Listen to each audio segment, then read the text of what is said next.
RCF.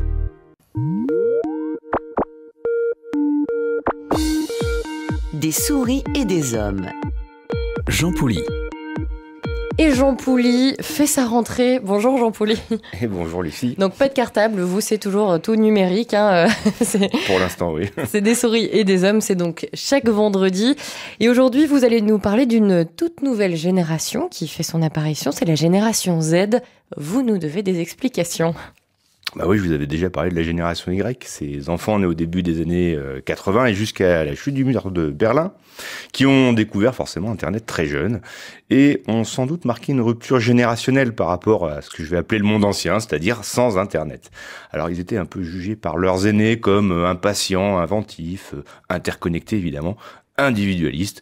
Voilà, les enfants de cette génération Y sont désormais largement insérés dans le marché du travail et en fait ils laissent la place un petit peu du trublion à cette génération Z, celle qui est née dans les années 90 et donc qui est véritablement native en fait du numérique, enfin d'Internet, puisque c'est arrivé à cette époque-là. En fait, c'est la dernière génération qui est née au XXe siècle, d'où peut-être cette lettre Z, qui vit ses 20 ans au début du XXIe dans un monde donc hyper connecté et numérique. Alors, quelles sont les caractéristiques de cette génération ? Est-ce qu'elle est si différente de la génération Y ?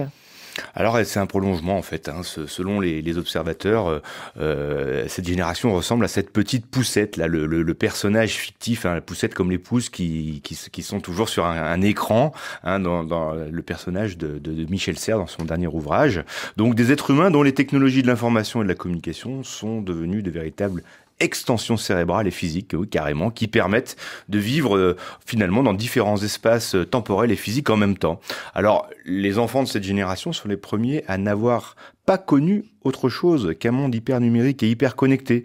Et ne peuvent donc se référer à une vie sans connexion. Alors, on parle aussi de génération C pour communication, connexion, collaboration, créativité. En fait, des caractéristiques directement issues des technologies numériques. Alors en revanche, s'ils sont très habiles avec les outils numériques, ces Z, là, comme on les appelle, souffrent d'un manque de formation notoire aux bons usages des outils qu'ils utilisent. Car manipuler beaucoup d'informations, souvent trop d'ailleurs, ne veut pas dire forcément augmenter ses connaissances. Et c'est souvent là que le bas blesse, parce que cette génération qui a grandi avec le numérique, c'est pas forcément le cas de ses tuteurs, que ce soit ses parents ou même les enseignants, qui sont largement dépassés par les enjeux pédagogiques du numérique. Alors de fait, cette génération est la première à apprendre quelque chose à ses aînés et à se débrouiller un peu toute seule avec l'usage des outils dont elle a hérité. Et si ces différents tuteurs sont dépassés, vous l'avez dit, par cette révolution numérique, comment cette génération Z se forme au monde dans lequel elle va devoir vivre, en fait ? Alors, ce qui est frappant, c'est qu'elle est très autonome, en fait.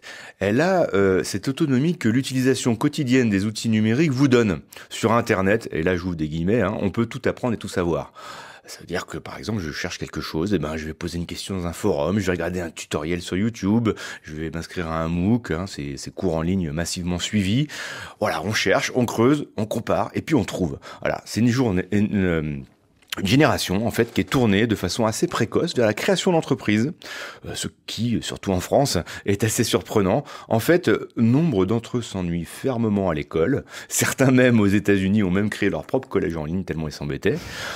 De fait, certains n'hésitent pas à créer leur activité très tôt, comme Gavi Tavinson, c'est une jeune Slovène qui est devenue un petit peu une icône de cette génération, qui a créé son premier site web, tenez-vous bien, à 11 ans, sur la mode, et qui emploie aujourd'hui 80 personnes à seulement 17 ans. Alors certes, mais tout le monde ne crée pas son entreprise. Comment la majorité de cette génération vit ou va vivre cette relation au monde du travail ou avec les entreprises ?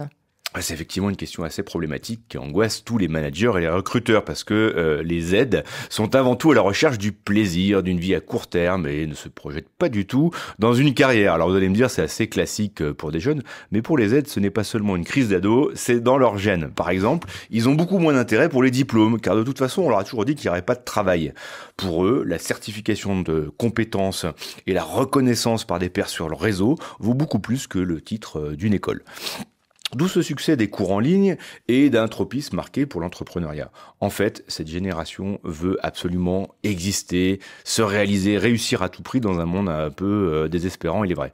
Et l'entreprise traditionnelle, surtout française, je me répète, ne représente pas du tout à leurs yeux un cadre où ils pourraient réaliser leurs rêves. Les aides ne croient pas aux valeurs de l'entreprise, en tout cas les grandes entreprises, encore moins l'administration.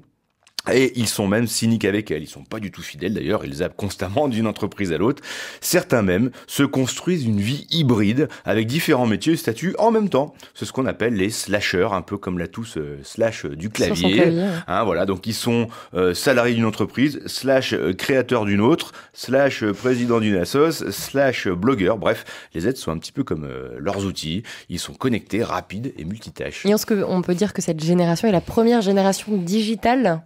En quelque sorte, oui. En tout cas, c'est une génération qui articule sans différence et apparemment sans problème une vie réelle et une vie digitale. C'est sans doute une des caractéristiques majeures de cette génération. Avoir besoin des deux vies en même temps, pouvoir jongler avec, passer de l'une à l'autre. D'ailleurs, essayez de couper le Wi-Fi à un adolescent et vous comprendrez très vite ce que veut dire pour eux avoir besoin de ces deux vies. Le digital est vraiment une seconde peau, une seconde nature. C'est en réalité assez difficile pour nous de vraiment la comprendre. Mais c'est pas un peu risqué de vivre ces deux vies à la fois ?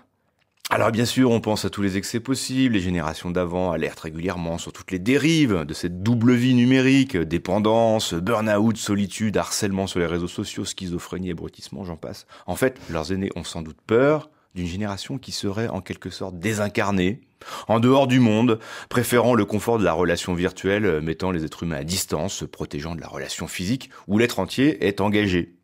Ce qui est assez paradoxal pour une génération qui n'hésite pas à médiatiser ses mises à nu physiques avec la mode des sextos, des espèces de textos sexuels ou encore les selfies after sex qui circulent sans pudeur dans les réseaux sociaux et sans choquer grand monde. En fait, c'est désincarnation du réel est bien sûr une dérive possible.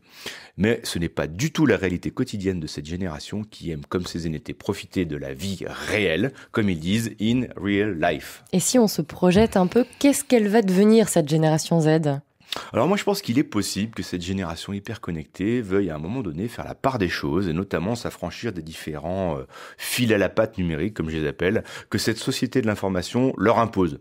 Certains d'ailleurs ont déjà pris conscience des alignations et des risques, des pièges de cette vie hyper connectée.